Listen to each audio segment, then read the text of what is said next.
It's really joyful to listen to Dominicans speak. We have a lot of humor, and that really comes across that even when you're not telling a story that's meant to be funny, there's just humor in the way you're delivering the story. And so for me, that's something that I definitely thought about when I was writing this new book, because it is a heart racing, very fast paced story. But I also wanted for there to be this kind of existence or like a presence of a humor that it isn't really the story being funny, but the language and the way you're telling the story that Mhm. brings a certain kind of levity. Welcome back to another episode of Speaking Tongues. I'm here today with our friend Cleyvis Natera. Cleyvis is the author of Neruda on the Park. She was born in the Dominican Republic, migrated to the United States at 10 years old, and grew up in New York City. She holds a BA from Skidmore College and an MFA from New York University. Her writing has won awards and fellowships from the International Latino Book Awards, PEN America, the Breadloaf Writers Conference, the Kenyon Reviews Writers Workshops, the Vermont Studio Center, the Hermitage Artists Retreat, Roland Writers Retreat, and the Virginia Center for the Creative Arts.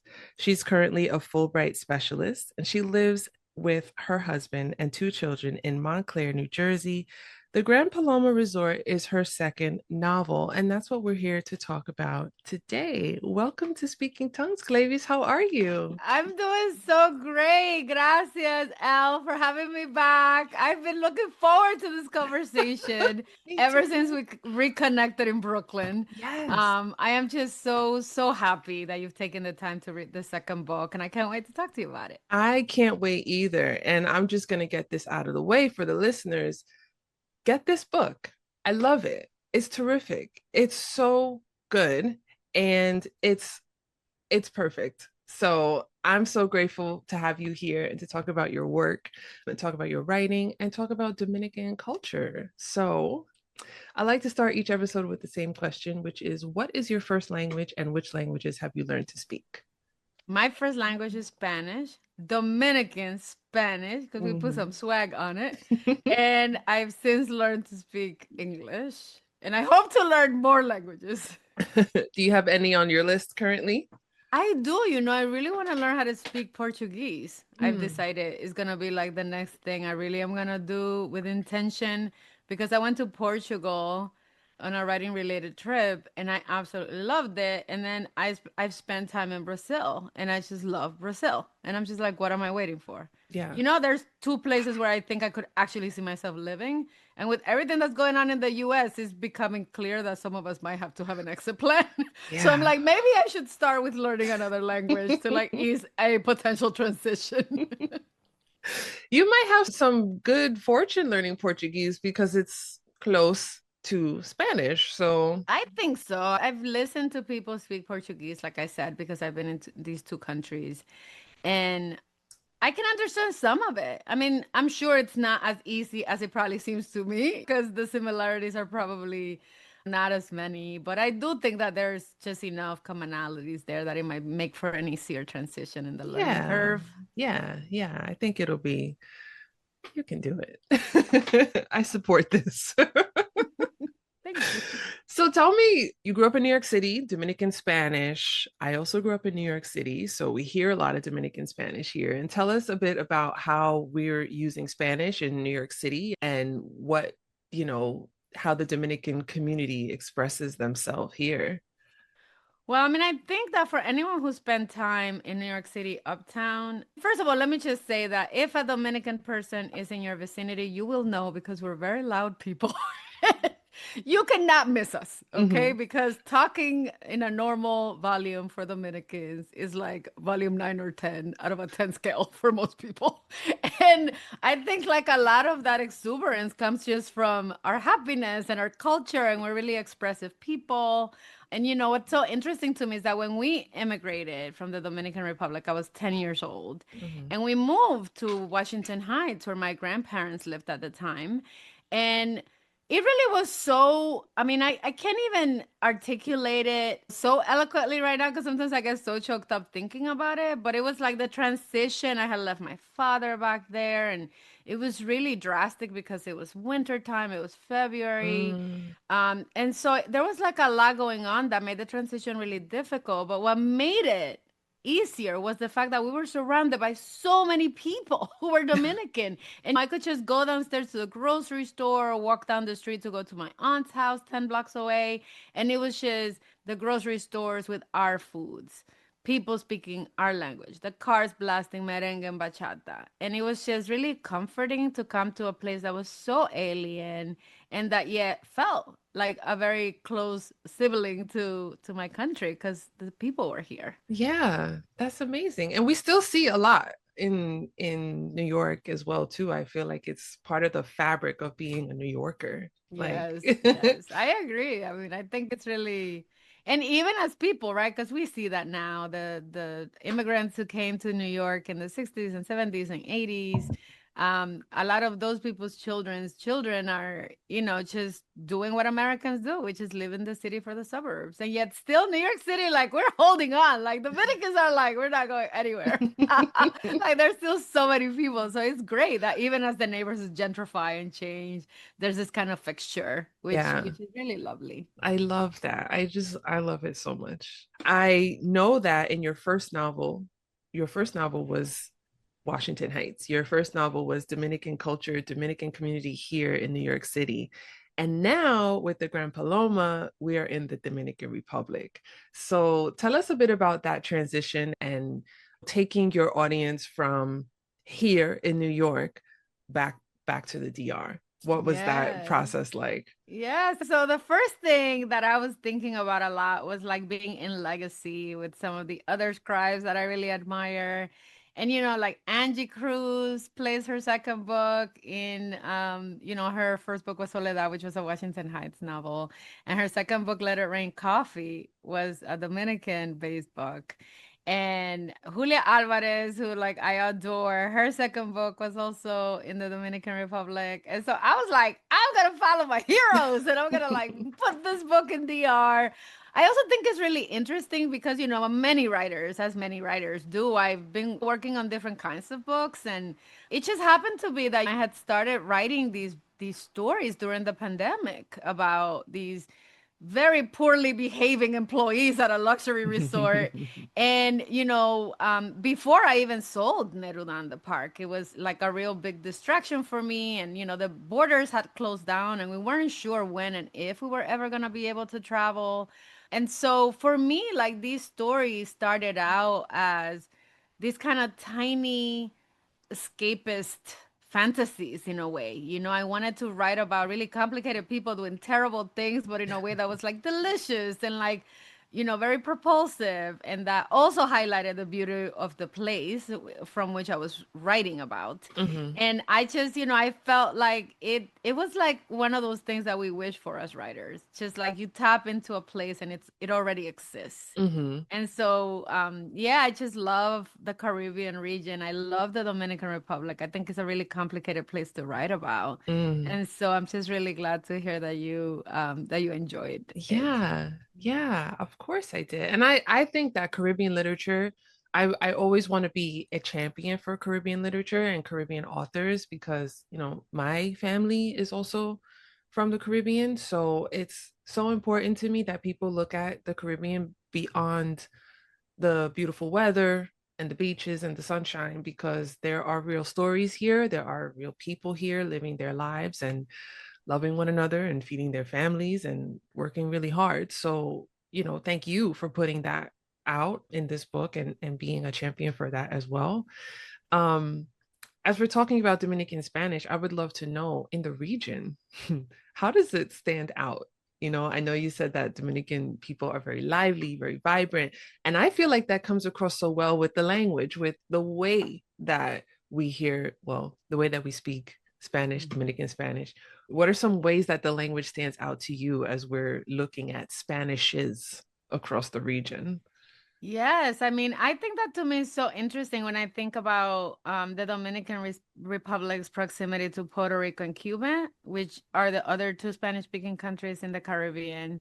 And of course, like Spanish spoken, in other Caribbean countries, because of course we migrate and we move, and people from other countries become expats and bring their Spanish with them. But I think that the thing that to me stands out when I think about Dominican Spanish, particularly as it relates to Puerto Rican Spanish and Cuban Spanish, is that, we all speak melodious Spanish. I think that Dominicans in particular have really like created a vernacular that I feel like is working class Spanish.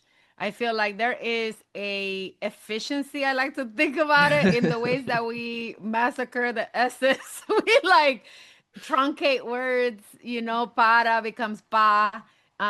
Just like these kind of shortcuts that we take with language and speaking with each other.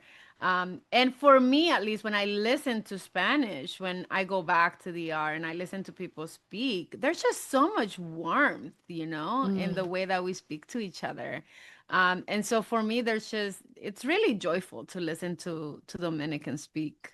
And we have a lot of humor, and I think that that's another thing that really comes across, that even when you're not telling a story that's meant to be funny, mhm. like there's just humor in the way you're delivering the story. And so like for me, that's something that I definitely thought about when I was writing this new book, because it is a heart racing, very fast paced story, but I also wanted it to be, just for there to be this kind of like existence, or like a presence of a humor, that it isn't really the story being funny, but the language and the way you're Mhm, telling the story that mhm. brings a certain kind of levity. And you do that so well. You do that so well. One thing that I love about reading your books is like, I feel like I'm listening. I hear your voice in my head when I'm reading your books because it feels like you're telling me a story. Like we're on the phone and you're like, girl, you won't believe what happened. I love that. And it's such like I think you do that so masterfully, like in both of your novels. You just have a way of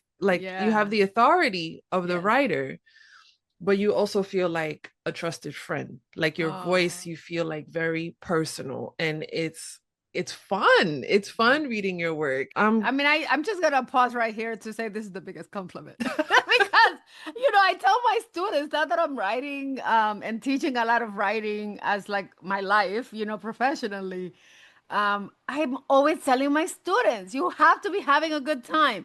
You cannot convince me that it's possible for your reader to have a good time if you, as a writer, are not having a good time. Mhm. And I really was writing this book and being like, girl, what are you doing? That's the way I was talking to my characters. Like, what is happening? Don't do that. That's terrible. Terrible idea. Get out of there, Laura. Get out of there, Elena.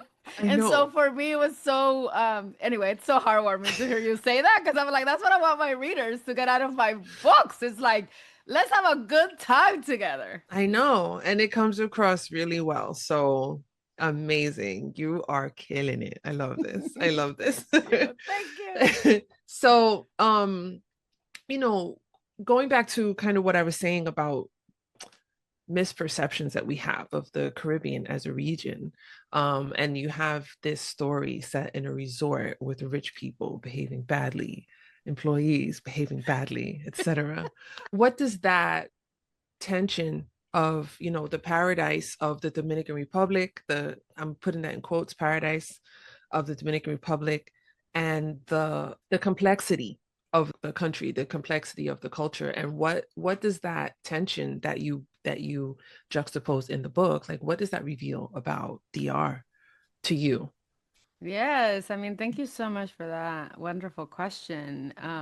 There's so much that can be revealed by placing these characters in a complicated place like the Dominican Republic, And I was thinking a lot as I was writing Elena and Laura's story, these two sisters. I think it's really important to situate the story in the tensions that they live in.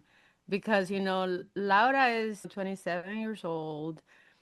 She had to take a parenting role for her sister when she was a teenager because her mother passed away. And her father is not like a reliable parent. You know, he has a lot of like challenges and demons that he's struggling with.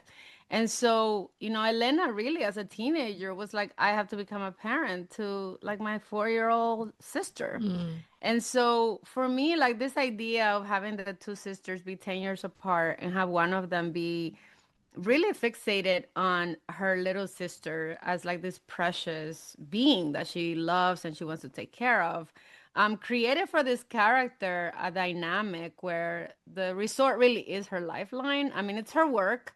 She's very good at it because she's bought into capitalism. She's like, listen, I believe these people, they're telling me that, you know, this may not work for other people. They might not be able to, you know, transcend their poverty or their race, but me and my sister, we're gonna do it.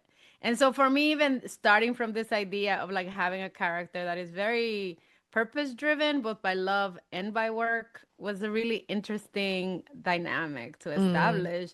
And I think that she also is like very clear eye about her place of birth. I mean, she understands that the Dominican Republic is a place that favors tourists and white people sometimes over locals and dark skinned people. So she's very clear eyed, you know, and that has made her like very pessimistic about the world and very pessimistic about what's possible.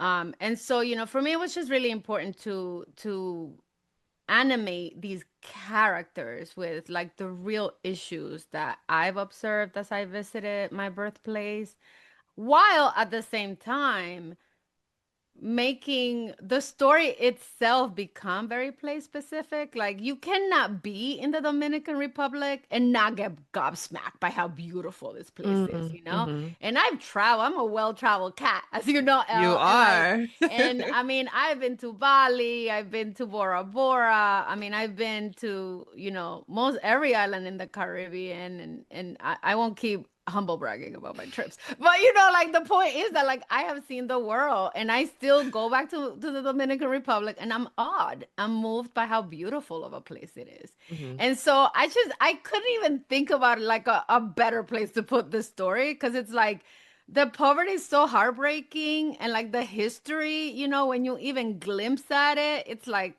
the worst of humanity, right? But then Mhm. you look around and you see like kindness and love and community and generosity. And I think all of that is can be celebrated through the landscape and the descriptions of the setting. Yeah, absolutely. I want to go back really quickly to you saying that you have this dynamic, the sisters, you have Mhm. this dynamic that you created between them, and one of which has bought into capitalism. I have two questions about this, but I'm going to break them apart. Laura buying into capitalism, I think, is perfectly reflected in her hair Mm. and how she wears her hair. The first, third of this novel had me on the edge of my seat because Laura's hair was a character in itself. Yes, it is. That was intentional. So I'm reading that and I'm thinking, okay, we have an Afro Latina here. She's rising at work and she's got this. Can I say it? I don't, is it a spoiler? Can It's I? not a spoiler. Okay. We figure out the hair situation pretty quickly because it's so important. Yeah, she's got this really uncooperative hair weave situation going on, to put it nicely. So I really have been so dying to talk to you about this because it stood out to me so quickly. Like I see what's going on because I've been in this situation. It's been a part of my life, my girlfriends' lives, our colleagues' lives who look like us. But what was behind your decision to make this stand out so vividly and keep us coming back to Laura and her hair? Yeah, I mean, I really felt like I probably spent an ungodly amount of time plotting Laura's hair transformation through the book as being like, you know, so much of like a symbol for like her own struggles in life and at work. And I'll start by saying that just like you, I too have had uncooperative hair weaves. And you know, I often thought about not just how much better I'm treated when I'm wearing hair weaves. Mm-hmm. And, you know, and I'm not talking about white people, right? I'm talking about like our own people, like our Right. own men being like, oh my God, you're so gorgeous, you know?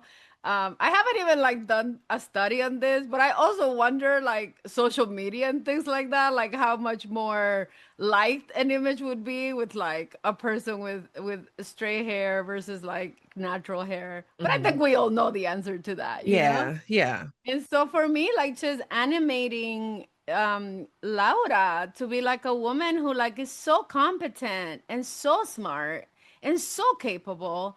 And yet she constantly has to be thinking about her edges. She constantly has to be aware of whether or not her hair is behaving. And also in a different way, because I also want to empower my characters. Laura, for her hair, is a status symbol. You know, Yeah. the fact that she could spend and, you know, so much money to get this hair that's supposedly been, you know, the brand that is used by a celebrity, like that to her is also a way that she commands respect and asserts her class with people that work for her. And Mm-hmm. so for me, it wasn't just like, oh, we are always functioning on different levels as like black women in the world, but also like hair is a flex for us. And Mm-hmm. like let's also admit that, you know? Yeah. Yeah. Yeah. It's so I really hope that your white readers will pick up on that also because it's like I clocked it straight away, but you know, your book is meant to be read by everyone. So I hope that they kind of understand how important it is for us in our community and the way we present ourselves, especially in positions like that, where, Yeah. you know, we're rising to the top and we're catering to whiteness Yes, in our yes, jobs. yes. What I love that you did with that too, and that's going back to what you said about Dominican Spanish being so humorous, is that you had so many people who were close to her just kind of like, what's going on? What are you doing? Like, why? What's wrong with you? And I love how you were able to infuse that, you know, that humor, that Dominican humor into this situation that was like so stressful. Well, I mean, I feel like one of the things that I'm so love about coming from the family I come from is that even in like the most dire circumstances and like during events and situations that really did not warrant somebody to diss you, somebody's gonna come through and be like, "You are aware that this is crazy, right? Like, what are you wearing? What's going on with your hair? Why is your makeup crazy?" I mean, that's just part of my culture, you know, Right. that people will like lovingly let you know when you aren't coming correct. And so it was definitely a requirement to find a way to like make this, you know, what can be really painful and difficult for some of us, right? Like managing uncooperative hair and knowing that like so much of it is about respect and dignity, you know, that the way Yeah. you show up at work like really does have this outsized impact on Hmm. how you are perceived. Hmm. But there's also like a way in which we can do it and like let it be funny. Yeah. Let it be entertaining because I think that's also what people come to fiction for. Nobody's Yeah. trying to get a lecture, you know, about Yeah. like gender, even though we know some of that is there as well. Yeah, absolutely. Absolutely. The second part of what I wanted to ask you about the about Laura or talk to you about Laura was it's also in relation to Neruda on the park and how you're able to empower Afro-Latina characters and you have them in situations where they are so hardworking and they're so ambitious and they're making their way in the world. And tell us a bit about that characterization and why it's important to include this in your novels and how you're able to give them life and speak them into existence. Oh, thank you, Elle. I mean, it's so important to me, right? To like have the real world reflected in my books. Yeah. And the fact is that, you know, there are so many examples in my own life of like Afro Latinas who are just killing it. I mean, working hard, rising in the ranks, who are so intelligent and like just like a life force, you know? And so every time that I think about a character who is going to be a protagonist, because this book, you know, is a book that is told from many perspectives, but it is, I hope, very clear that it is the two protagonists are these two sisters, Mhm. Laura and Elena, and these are two Afro Latinas, and I wanted to like arm them with a lot of complications, but also the things that make me admire other women, which is their love of community, their commitment to breaking down barriers. And I think above everything, too, is like a commitment to their own growth in the world. Like, I Yeah. think I am so fixated and like committed to writing about Afro Latinas because I feel like I am one. You know what I mean? You Like, are one. Yeah. and so for me, it's like it's important that we be seen for who we are. And yeah, I just feel like it's a really beautiful journey to write about flawed women who, like, at the end of the day are just like really incredible. Because I think that just for me is fodder for really good stories. Yeah. And it's so important. It's so important when we have so many narratives of non-black or not people not of the African diaspora. We don't have a shortage of those stories anywhere. So Right. your voice and your point of view is so important in including that. And hopefully there are other Afro Latinas who are able to look at your work and look at these characters and say, like, I don't have to be one specific way. Yes. I can be complicated and I can be beautiful and I can be accomplished, and that's so important. And also, you let me know if I'm spoilers, because I think the last time we spoke, the book had been out already. But now I know Yes. the book is not out, so I'm like, I'm trying to watch what I say because I don't want to go too far. I um trust you. I trust you can toe that line between having a great conversation and like not giving it away. but you talk a lot about Haitian people in the Dominican Republic, and little ways that you're letting us as readers know about the disparity between Dominicans and Haitians, how people are viewed, how people are treated, how people are respected or disrespected. Mhm. How does highlighting this push against the images that we see of the Caribbean, and how do you intend to offer your readers a different interpretation of the island through this? Yeah, I mean, I think so much of what I'm hoping this book does is, just not focus on like an American reader, I have to say, even though I'm inviting, obviously my American readership along. I really wanted to tell a story that was true to the dynamics in the Dominican Republic. And, do it in a way where it was also reflective of the dynamic itself.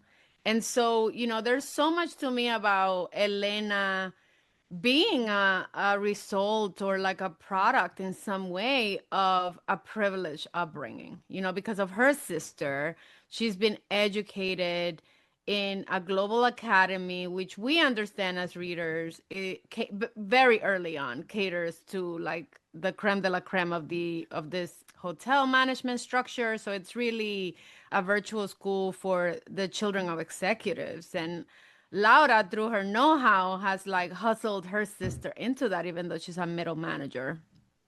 And, her sister Elena has grown up, again, because of Laura's enterprising spirit to grow up in this environment of like abundance, She's never been hungry. She's never been without electricity or running water because she's grown up in this luxury resort. And even though she's an employee too, I mean, she's a babysitter there, her life is just very, very different. And, that framework for me really worked to motivate Elena. She's only 17 years old, but she has like an activist spirit. She Yeah. wants to unionize the workers in the resort. She like wants to set up protests to liberate the Haitian laborers. But Elena herself is kind of like blinded by her own sense of how you go about helping to liberate people. It's Mm. paternalistic in a way, because she's, doing a lot of things that end up harming workers, Mhm. like, or end up creating a lack of opportunities for the Yeah. workers. And so, and on the other hand, I really wanted to create in Laura, who's, like a formidable character, this pessimism, because these two women really are like opposite sides of the Yeah. same coin. It's like, Yeah. where Elena is like this young dreamer and so, optimistic about the world and like the ultimate goodness of people. Her sister Loud is like, people are trash, racism can never be overcome, and let's just focus on you and me getting off this island. Let's just try to like use this opportunity of this resort as a springboard for what we both want, which is, to get off of this island. And so for me, like, just having these two women have really different attitudes about race and about, one of them is rather dismissive of the suffering, right? Like, she just feels like, I am one person. Like, what do you expect Mm. me to do, even though she is absolutely the manager of all the laborers, right? Like, we understand also that she's absolutely directly responsible for the well-being of a lot of Right. these people. And Right. so I thought that it was just like an interesting dynamic to set up, just so that a reader, because it isn't. I mean, the fact is that the situation of the laborers and the situation of what's happening outside of the confines of the resort isn't a central concern to the narrative until it is, right? Until you realize what it actually means, that there's this conflict that has been, over 100 years in the making, and hundreds of years in the making, right? Right. Right. Mm-hmm. Right. It's such a stark contrast from, being on the resort and then seeing like the town in the mountains that they're from and hearing the stories that come from their town. And that juxtaposition is well, to me, I get it. I would imagine somebody who comes to the Caribbean and they don't leave the resort. They go from the airport, they get in the shuttle. The shuttle takes them to the to the beach. I Yeah. have my own feelings about that, but whatever. Um have there been times where you've been in DR and you've stayed at a resort similar to this one that you've written? Yeah, I mean, absolutely. I've stayed at really high-end places. My Mm, husband and I actually got married in like a really gorgeous luxury resort in mm, DR. Um, and I mean, I generally really love hotels. I mean, I think part of the reason why I was drawn to write this book is because I really love the luxury resort experience. yeah. And so, yeah, I absolutely have stayed in resorts like this one. And this is like an exaggerated view too, because it's fictionalized of this like Mhm. ultra, ultra luxury place. But yeah, I've definitely bared witness to just the kind of outrageous luxury that is available. And then how often, as you're driving to the resort in these shuttles, you're driving through unimaginable poverty, right? Because like what tourists don't know is that there are rich people in the Dominican Republic who aren't living in shanties, right? Who aren't hustling to like sell them wares and things in the beach. Like there's Mhm. a thriving middle class in the Dominican Republic, but you wouldn't know it from Yeah. just, right? Like just even just the airport to the bus to the resort to then like never stepping foot off of it. Right. It's so crazy. It's so crazy to me because I mean, there's obviously no other way to get from point A to point B. So Right. you have to do this. And I just sometimes I wonder like what are people really thinking when they're on this shuttle bus or they're in Mm, their private transportation to get mm, to the like do they even see the people? Do they see what's going on around them? Do they feel anything about mm, what they're going through? And I guess for me, I also love hotels and I love resort. Who doesn't? Who doesn't, right? And I feel like I feel like coming, having a heritage from that region, I feel mm, like there's a responsibility, and maybe that's too heavy of a word to bear witness to that, but it weighs on me when I see it mm. because I'm like I'm not like the tourist. Like I'm not like I'm from part this is part of me. I'm from like this is where I come from. My blood is from Yeah. it's like yours. And I feel like this I'm going off topic, but I feel this like I need to like separate myself from these selfish people who just want to drink their tropical umbrella drinks and be separated from all of community and society and what real life is. Yeah, I I, don't think that's off topic at all. I mean, I do think that like part of what I wanted this book to do is also to like make us think about ourselves in these spaces. And I think that's really moving and tender what you're saying because I've had those experiences too. Mhm. Even like when I'm on a bus being driven, like I'm always like the person who's asking the driver all the questions because I'm like, I need you. If nobody else, I need you to know that I'm not like all these other tourists. Which they're probably rolling their eyes at you and me, being like, "Lady, can I just drive in peace?" But there's something to me too about like just like seeing that connection and actually seeing the other people on the other end of the exchange, whether it's a service focused exchange. Yeah. I think some of that to me makes a big difference and modeling it, right? Because I have children. And so, like, modeling that interest and modeling that curiosity to my children so they don't, so at least in the limited capacity that sometimes you have to interact with people, they understand that there is a human being that you can ask questions and like treat with respect. And that Mhm. can go a long way toward imbuing like the children in your life with that sense of humility and like an awareness of entitlement in others, which I Yeah. think can be really powerful. Yeah, I think it is too. And it's so important. And I feel like, you know, seeing people, you've seen it, I know, because you're well traveled and you've been everywhere, but like you see how people just look through the workers Yes. at a resorts. Like they don't even consider some people to be human and have feelings and have lives. Like there's no consideration there. So Yes. and that was what my question was going to be, like as a writer who loves to travel and who's all over the place. And then but you're also in your home. You're creating a story that's your ancestral homeland.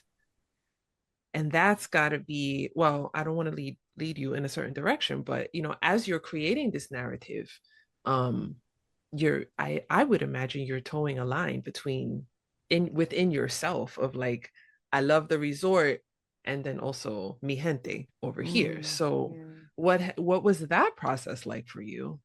I mean, so much of what I brought to writing this book is this kind of vantage point that I think I have only because I immigrated out of my country as a child. And Mhm. because, as you know, as I have been moving through classes in this real way, just going from a very humble beginning to my mom immigrating here and creating a very different life for us back home where we could live in a bigger house and have living help to then going to college, graduating from college and getting like really high paying jobs that enable me to go back and stay in places where I likely would never have been able to be in the role of tourist, right? Where Yeah. like more than likely, had I never immigrated, I would have more than likely been a worker. And so there's like a sense that I have too about wanting to,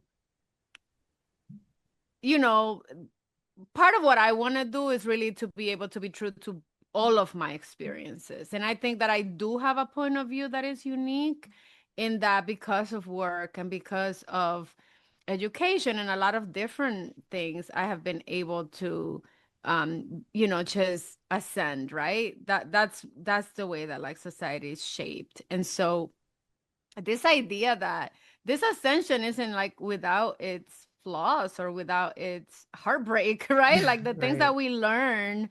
I mean, I think a lot about the fact that like I have been mistaken, Elle, for a maid, like a worker, even when I was wearing clothes that like very clearly indicated. Like, I remember my husband and I wearing Turks and Caicos, and I was like, just going from the gym.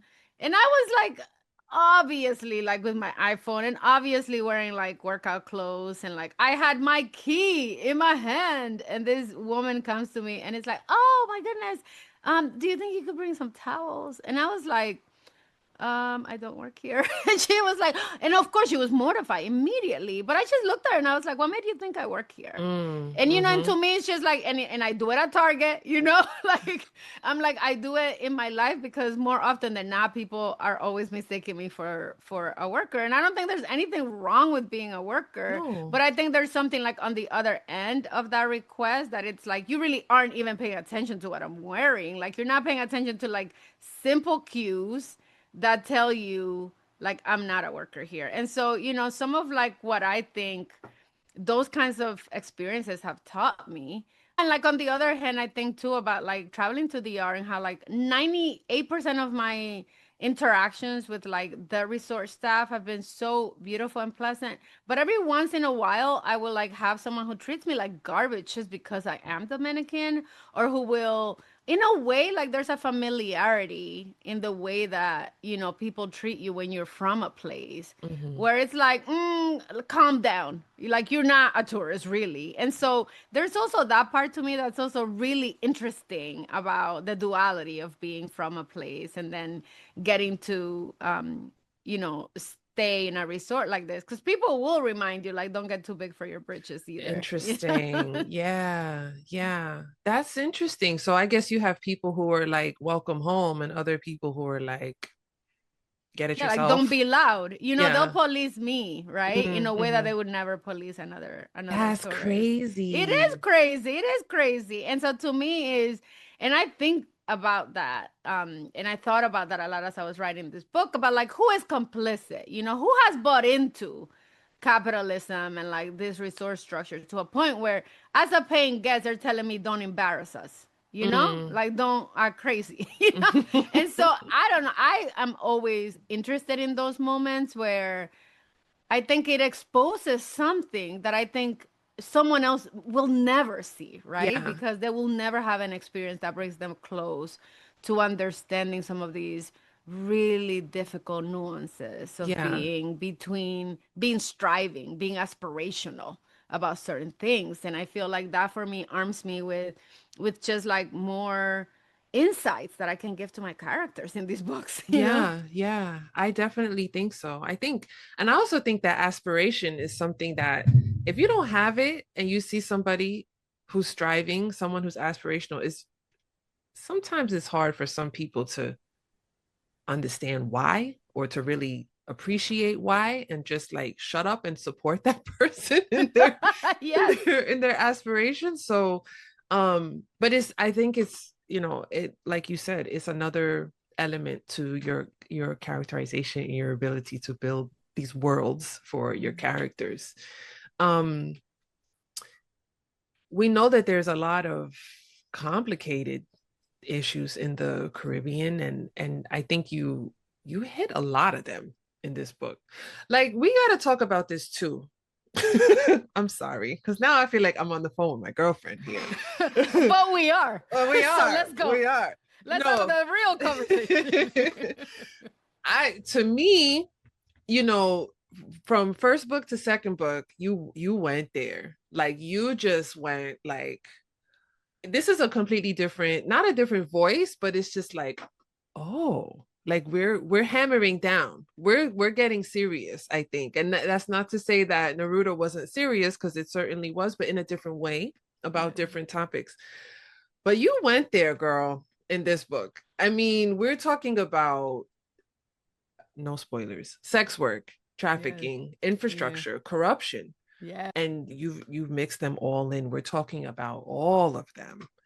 What responsibility did you feel like you have as an author, as a Dominican woman, as a lover of tourism and travel?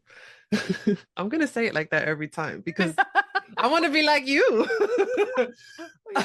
I mean, you just killed that right there. I was like, I just want you to live in my ear.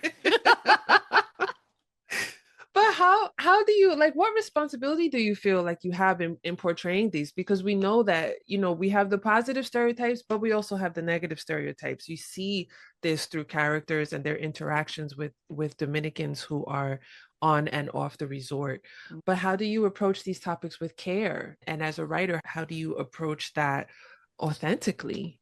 Yes, I mean, so much of of what I was aiming to do. And, and I thought a lot about it. I mean, I think that because I love the region, I also was thinking a lot about being in conversation with other Caribbean writers. And there are so many, right, that like are doing just incredible work, thinking and talking about exploitation and thinking and talking about tourism, but really like thinking and talking about people from there, like really thinking about the issues that affect people from there. So, like, the thing that I will say is that the first leap for me was to tell the story, because I think like I really struggled for a long time in thinking about whether or not it was my story to tell. I've not worked in a resort. After I left the Dominican Republic when I was 10 years old, the longest stretch of time I've spent there is like a month, or like a month in a week at a time, right? And so like I'm not someone who lives there. And so I think the first thing for me, Elle, was really giving myself permission to say this is a story that is mine, and that I could do it with justice and do it in a way that would be respectful and truthful to like other people's realities. And to that end, like I really did like interview a lot of people. I had a lot of conversations with both Dominican people and Haitians of Dominican descent. I interviewed people who were migrant and laborers, and not even with this book. I mean, I was doing very targeted interviews since I sold the book in 2023. But even before that, I've always been really curious about people's relationship with my country, and those people who are, obviously Dominicans, but aren't treated as Dominicans.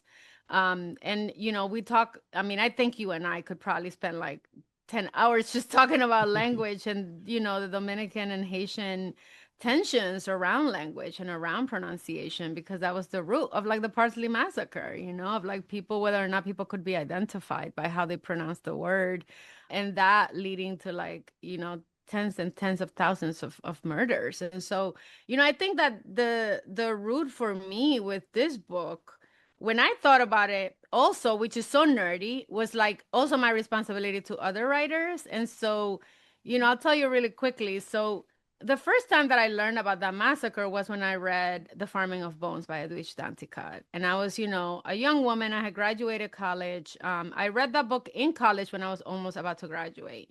And then it took me a couple more years before I went back to the Dominican Republic. And I never saw my birthplace again the same after reading that book. And the book just opened my eyes to so many things, especially because The Farming of Bones is a book about work. It's really told from the perspective of a worker. And the entire, horrifying incident that happened in 1937 are like really presented to us from the viewpoint of this young woman. And so when I was thinking about writing my book, I was also thinking about like the way in which Edwidge like taught me something that was really important for me to learn, and also because of my privilege in being a Dominican person, something that I otherwise might have been blind to, because you just take for granted that there's like an underclass and that people are treated poorly. And so over the decades since I graduated from college and I read that book, I kept thinking about this issue of like Haitians in the Dominican Republic and Dominicans of Haitian descent, and like how in some ways when you track progress, just using that vantage point, it's really like a humanitarian crisis where we are right now. I mean, just recently I read something where they were talking about how there were like these immigration agents that were sitting like in hospital rooms, like waiting for like Haitian women to come. And if like the Haitian women didn't have legal status, they were like shipping them to be deported. These women are like in active labor, Yeah. or waiting for them to give birth to then like deport them. And so there's just like so much that's happening in the Dominican Republic that's so complex. And like what is simple to me as an outsider is just like the fact that this is unacceptable, right? That like there's like a lack of humanity in the way that some people are treated, and that there's a lot of people that can justify that. And on the other hand, being a Dominican means that I do get to talk to Dominicans who are from there, and I get to interview, and I will have access to interviewing people because I'm connected through a network that says I'm like someone that can be trusted and that, will not betray that confidence. And so for me, it was also really important to like also inject into this narrative the fact that like that is not really the reality for a lot of Haitians. Like the reason that Haitians choose to stay and like see the Dominican Republic as a sanctuary is because it is home for a lot of them, right? And because there are people, Dominican people, who are kind and community minded and respectful. And so much of what I wanted to do was really like tell a story that was truthful and that was resonated with the current moment, and in some ways tried to reach toward, for my readers, what Edwidge Danticat did for me, which is like both, help me understand a part of my history that I hadn't been taught by my family or by the school system, and to do it in a way where like it just haunted me forever. Like I still think about that book and I reread it Yeah. very often because it's such an important part of who I am as a storyteller. Hmm. I need to read that. I haven't read that book of hers.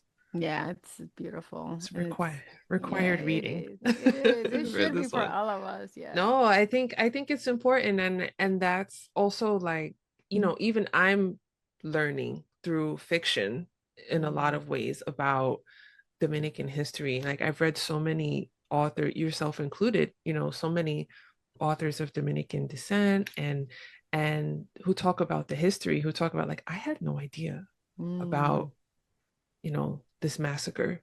And Mm-hmm. I had no idea about, I don't even want to like, I have a thing where I don't like to name like Mm-hmm.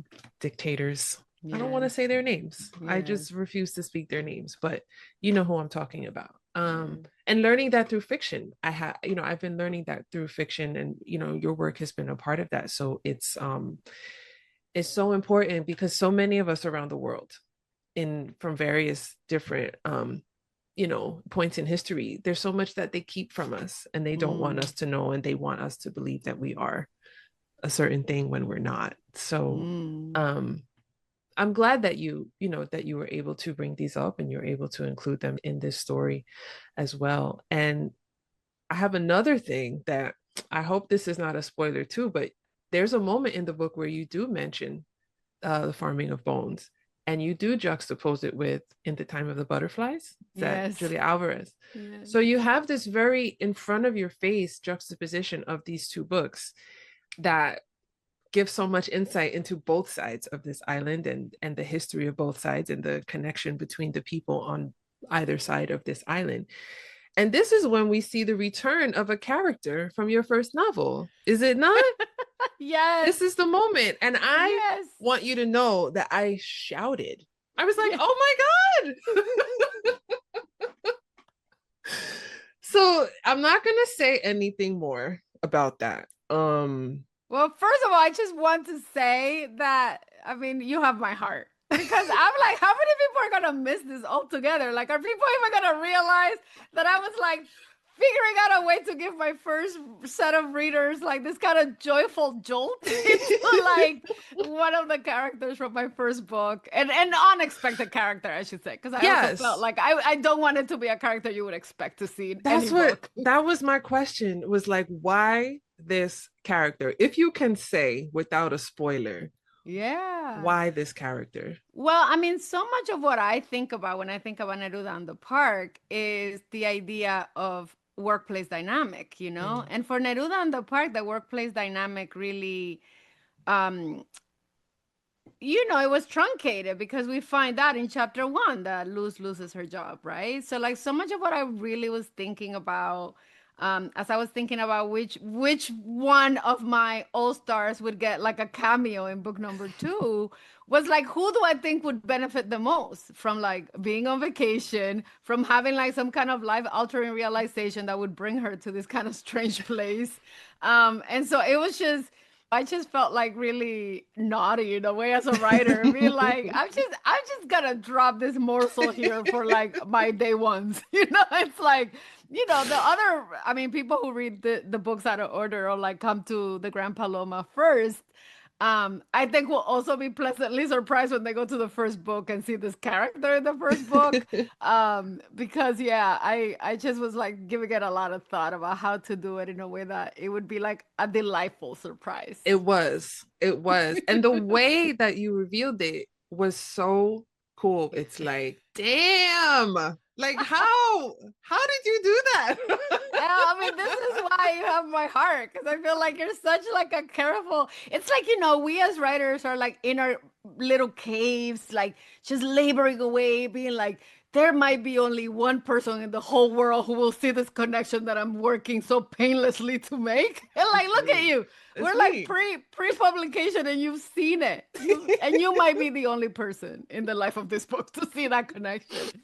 I But loved I mean, it. for me, it really is like, I don't know, there's a way in which I think we can celebrate storytelling by reminding people that these characters live in the same universe. You know what I Yeah. mean? It's like, Yeah. yes, these characters are alive during the same time period and they can kind of Yeah. intersect in like interesting ways. But the way that we come upon them is it's similar because this Yeah. is who they are, you know? Yeah. And I love that. I love it was like such a lovely, like you said, it's such a lovely surprise. Like, okay. And it makes me wonder, I'm not gonna ask you this because we're here, we're present with this Yeah. book.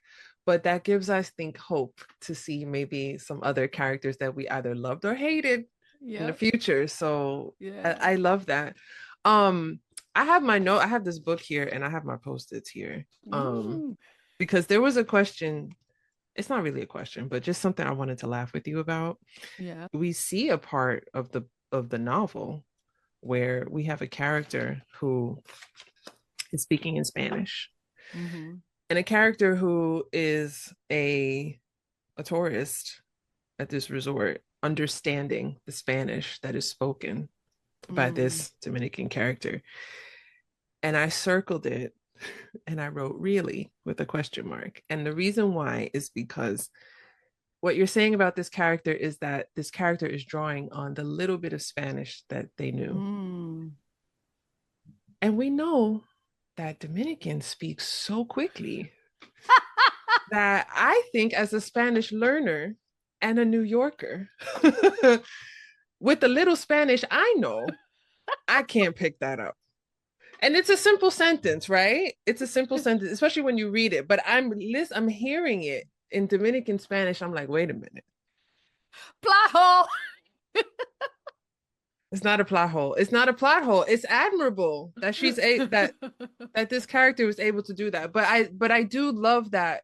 I'm bringing that up because I do love that you put that element in there of being like you're showing the difference, between the spoken Spanish and the understood Spanish. Yes. And I think that's really important. And I love that. And I just Well, wanted I'm to, glad. I'm glad. I'm glad. I mean, I think so much of what we're trying to do in these worlds is like double duty, It's like Mhm. if you choose to tell a part of a book from the perspective of a character that's limited in some ways, you have to still bridge it so that like they know what's actually going on or they're misunderstanding what's going Mhm. on. But ultimately to an effect.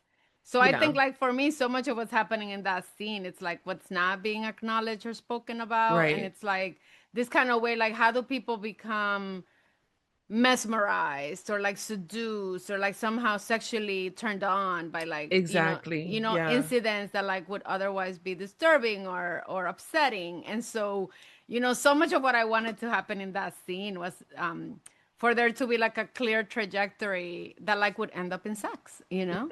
Yeah. Yeah. And that's part of why this novel goes there. Like you had your foot on the gas this whole time. I love it.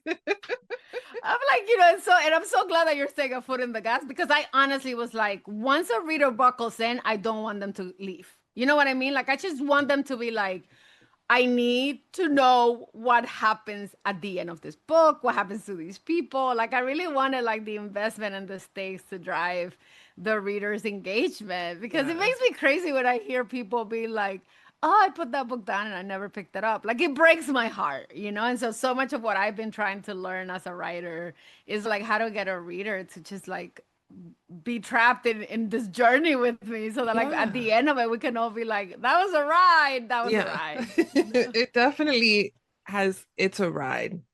Suspense building, world building, masterclass. Oh my goodness. You did this. And I'm so happy for you. I'm so proud of you.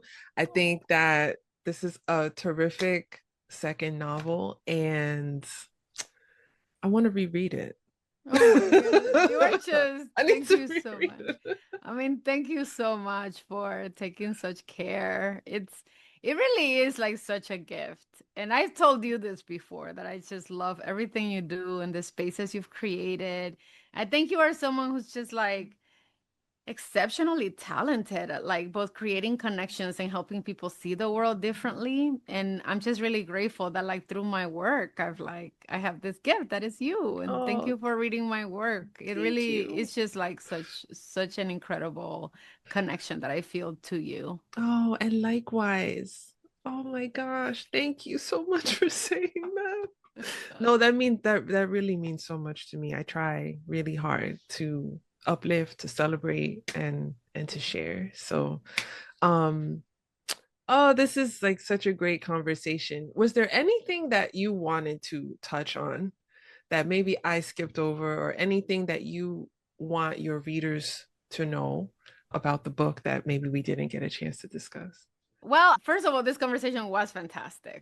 And I feel like I'm so grateful for you and the way that you led us through talking about some really complicated things in a non-spoiler manner. I mean, we really did it. We didn't spoil. Oof. But the one thing that I did want to say, and I'm very curious about like how you thought of this, is one of the things I really wanted to do, and largely because of like the literature that comes out of the region, is to still write a book where people, these women, were making a lot of mistakes, but that like ultimately led us to understand the power of community and the power of love. And like the hopefulness that I think lives in a place where like the weather is battering it, the tourists batter it, that like there's just so much abuse, but at the same time there's like this resilience. And so much of what I wanted this book to be about also is hopefulness, and also for these characters that make mistakes to earn the right to have a second chance, to Mm. earn the right to have, a hopeful ending. And so I just wonder if like for you, like that was believable, that like we could end up where we ended up with these I characters. I definitely believe that, and I think that, like you said, there are several narratives and realities happening at once and interacting with one another. I think there's one character that sums that sentiment up really well. I think it's Mm. Vita. Yes. And I think what I loved about her character is that, first of all, you're showing somebody who's very in tune with the land, with the ancestors, with Mm-hmm. ancestral medicine, Mm-hmm. somebody who's very in tune with her senses, and how that is seen through other characters, I think serves as an anchor to Mm-hmm. them, that no matter how far their ambitions are taking them, or their ideas want to take them, or anything like that, like she's a character for me as a reader that binds us to the past and anchors us in the present. Mm-hmm. And I think that you see that in her care with not only um, her pregnancy, Yes. but I think we see that in, we see that early on in the novel with how they Yes. call her. She's the first call that they make. They're not Yes. calling the doctor. They're calling Yes. the woman from their hometown who has this access Yes. to healing from Mm-hmm. knowledge that has preceded her in her Yes. ancestry. And I think that to me, she serves as somebody who keeps all of these people spinning, spinning, spinning in their orbit, getting caught up in capitalism and fantasy and the Mm-hmm. what ifs of life. Like, she keeps them grounded. Yeah. And I think that comes across, at least for me, I think that comes across really well through that characterization.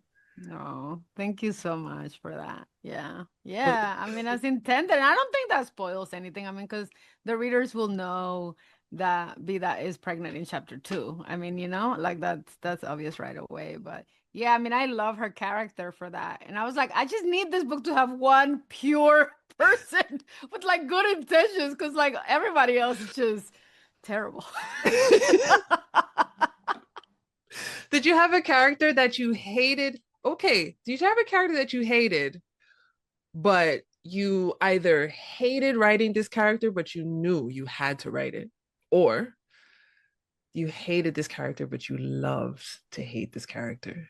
Yeah. I mean, I have to tell you, for me, it is Laura. Like, I had such a hard time with this woman. She is just like despicable, like, and yet, and I did not intend for her to be like a protagonist, like I really originally, like, this story was gonna be a love story, between Pablo and Vida, and these two sisters that have like all their drama and their mess, which is gonna be, like a pathway for their story. And so, just this is the nature of writing a novel, is that like things kind of change and shift. And I realized that it was going to be this kind of like these four main characters. And the story shifted once again, where it was like, oh no, the story really is about these two sisters. But Vida and Pablo being like such critical elements of the book, of course, for all the reasons you said, Yeah. is, I think for me, it was one of those things where I had to give in to the story itself, and like the story being centrally concerned with this woman who's just, I'm telling you, a lot was hard, because there were moments where, like, my goodness, I can't even spoil it, but I was like, there's this scene where like a hurricane is happening, and there's this moment of like heartlessness that I was like, Laura, what is happening? And even though I know your readers are gonna be like, aren't you writing it? You sound so I am writing it, but these characters surprise you sometimes by what they do. You're Yeah. like, wait, are you really doing this? So she was definitely someone that I feel like stretched me as a Mm. writer, because Mhm. I'm not, like, I just don't want to spend time with people like that in my Yeah. real life. And in Yeah. fiction, it's like sometimes we don't get to choose which characters we're going to be living with for years at a Right, time. right. I want you to please let our listeners know when the book is out. I'm excited for everyone to pick up their copy. I want to actually say thank you to Amelia for the advance copy that she sent Oh. over and allowing me to read the book and be able to prepare for this conversation. So I'd love for you to let our listeners know when the book will be out, and let us know how we can follow you, follow your work, and keep in touch. Yes, thank you so much, Elle. And yes, Amelia Posanza is one of the members of my publicity team, and she's just outstanding. She's Yeah. wonderful. And I'm so thankful to her for all her labor. I want to tell everyone to please pick up the Grand Paloma Resort. It will be on sale on August 12th. It will be available at all of your favorite bookstores. I will be on book tour starting August 11th. For anybody who's in New York City, we'll have the book for sale there in advance, like one day early from like pub day. So anybody who wants to come hang out with me in Washington Heights. All information for the book tour is on my website, cleyvisnatera.com. And all the event links are there under the events tab. So you can very easily find an event that's nearby where you are and come hang out with me. Also, if you're on Instagram at Cleyvis Natera, on Insta, and try to keep like all of the events and everything that I'm doing updated there so people can easily find them. But yeah, I would love to connect with your listeners, and I would love to know if like they heard about this through this wonderful podcast, because this is like one of my favorites. I love listening to you, Elle, and like I said, I can shower you with praise all day long, because I feel Oh, like everything you do is so wonderful. So thank thank you. you so much for having me. Thank you. It's been my pleasure. And I will add links to all of those platforms in the show notes for this episode, so that people who want to connect and buy the book, buy the book, buy the book, they'll be able to do so right away. Oh, thank you so much. I like to end each episode with the same question, just to have a little bit of fun. Okay. Not like we haven't been having fun this whole time, but just to end on a fun note. Do Yes. you have any jokes, popular sayings, tongue twisters, cool slang words, idioms, words of wisdom, or words of advice in Dominican Spanish, or a phrase that you've written that resonates with you in English or in Spanish to share and to teach us?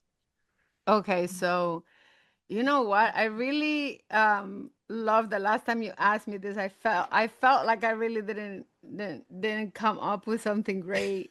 And I feel like I'm having like a flashback of that. So you're No. gonna have to invite me a third time. I'm gonna have to work really You're hard gonna on have to, third book. yeah. So there's this saying that my mom always says, which always makes me laugh because it's so dirty. But it goes like this. It goes, La masa no está pa bollo y el burro lo tiene tieso. Okay. La masa no está pa bollo, the first part, Mm-hmm. means like masa is when you're making certain like a dish, you know? And masa is like what you use to make certain dumplings or like a little bollo is usually like the little dumpling that you boil. Mm-hmm. And then el burro lo tiene tieso means the donkey has a hard on. I told you it was so dirty. But what this means, usually, the context of saying such an absurd thing is like, even though things are difficult, like la masa no está pa bollo means like the situation is not ideal, right? Mm-hmm. Because la masa no está pa bollo means that like you can't actually make the thing with what you have. Yeah. El burro lo tiene tieso means something's about to happen. Like, I feel like even though things that might not be ideal, we know how this is gonna end. And it is such a perverted, dirty thing. And every time my mom says it, because my mom loves saying sayings in Spanish. And every time she says this, it's always like a perfect moment. But I'm always like, but Ma, why do you have to use the dirtiest saying? Oh my God. Isn't that such like a crazy saying I though? love it. I love a crazy saying. Because That's I what feel like there's nothing that you could say. I've never heard any other saying in like English or in another language that's like, what are we talking about, Dominican people? Like, and it's a popular saying in DR, like people say it. Oh my God. I love this. So we're gonna take the syllable by syllable so that I can learn to say this too. Okay, let's go. I'm gonna repeat after you.